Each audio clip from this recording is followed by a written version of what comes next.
మనకు ఉద్యోగాలు ఇచ్చింది కూడా మన ఎమ్మెల్యే గారు మనందరికీ తెలుసు. మనందరికీ మన దగ్గర మన ఉద్దేశించి మాట్లాడడానికి వచ్చారు. వారికి సాధారణంగా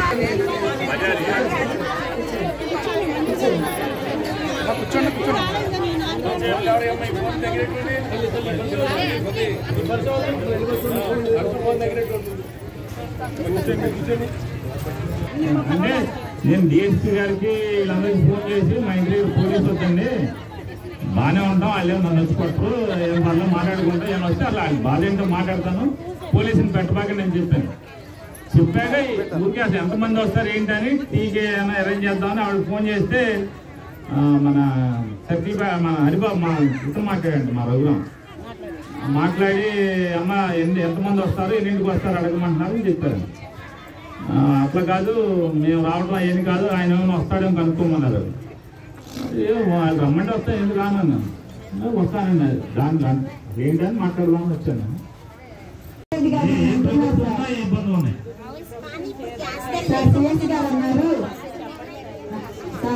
సిఎస్ గారు ఉన్నారు, అదేంటమ్మా వాళ్ళ దగ్గర 2-3 నెలలు అడ్వాన్స్ పెట్టుకోవచ్చు కదా అని కూడా అన్నారండి మా డైరెక్టర్ మేడం గారి దగ్గర. మరి వాళ్ళు ఇచ్చే తక్కువప్పుడు అంటే రాష్ట్ర ఖజానా అంతా కూడా ఒక చేతి మీద నడిపే సిస్టమ్ పెట్టాక మనకి 2015లో వచ్చింది సిఎఫ్ఎంఎస్ సిస్టమ్. అందు వేరే రాష్ట్రాల్లో కూడా కొన్ని చోట్ల ఉంది. ఈ సిఎఫ్ఎంఎస్ సిస్టమ్ అంటే సెంట్రలైజ్, అంటే ఎవరి దగ్గర డబ్బులు ఉండేవి అన్నీ ఒకే ఖజానాలో ఉంచి దాన్ని నడుపుతూ ఉంటారు. సిఎఫ్ఎంఎస్ సిస్టమ్ వచ్చిన తర్వాత మీ డైరెక్టర్ దగ్గర డబ్బులు ఉండటం అనేది జరగదు. ఆయనదే మరి ఆయన ఎందుకు అట్లా అన్నారు తెలియదు నాకైతే. నేను నమ్మలేదు కదా, నేనే పొద్దున్నే పోలీసు చెప్పాను, మా ఇంటి దగ్గర పోలీసు ఉంటుందని చెప్పాను. మీకు ఫోన్ చేసి ఎన్నింటికి వస్తారమ్మా, ఎంతమంది వస్తారని కూడా అడిగాను కదా.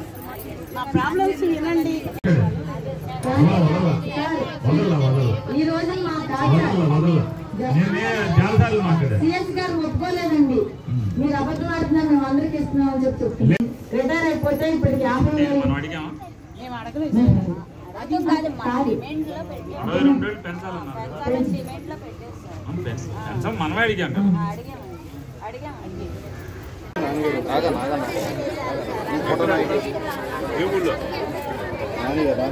బంధంలో ఇచ్చేయమని చెప్పి బంధంలో ఇచ్చేయమని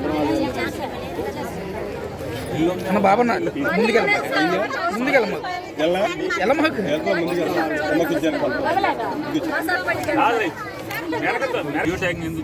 దానిలో ఉన్నారు, క్యాన్సిల్ చేసుకుని దీన్ని పెట్టారు. G+3 క్యాన్సిల్ పోయినా సరే నాకు మీరు ఇచ్చిందే కావాలనుకుని దాన్ని క్యాన్సిల్ చేసి దీన్ని పెట్టారు.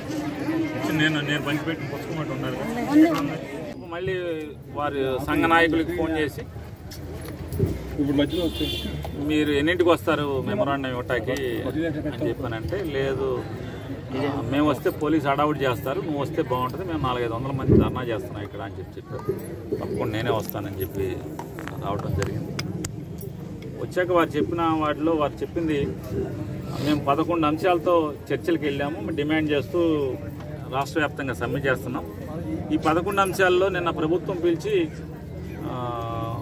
కొన్ని అంశాలని ఒప్పుకుందామన్నారు. దానివల్ల కింద అంటే మేజర్గా మేము పెట్టినటువంటి ప్రధాన సమస్యల్ని కాకుండా రెండవ ప్రాధాన్యత, మూడవ ప్రాధాన్యత ఉన్నటువంటి అంశాలను మాత్రం మేము చేసేస్తామంటున్నారు.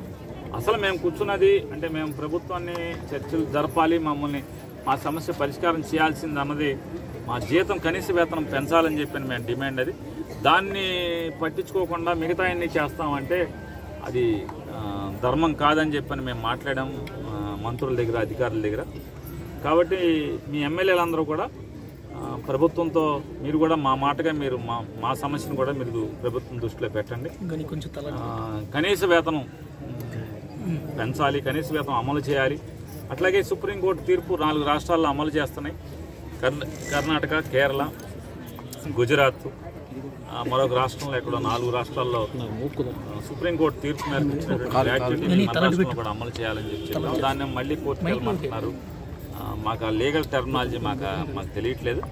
కాబట్టి ఈ సమస్యల్ని జగన్ గారి దృష్టికి ఎమ్మెల్యేలందరూ కొద్దిగా వెళ్ళి చెప్పి సానుకూలంగా పరిష్కారం చేయమని చెప్పని, మేము అడిగేది ధర్మమైన కోరిక అని చెప్పని వాళ్ళు అర్జీని ఇవ్వడం జరిగింది. తప్పకుండా నేను జగన్ గారి దృష్టికి ఈ అంశాలను తీసుకెళ్తాను. అలాగే రాష్ట్ర ఈ శాఖ చూసినటువంటి మంత్రి గారి దగ్గరికి కూడా తప్పకుండా తీసుకెళ్తానని చెప్పాను.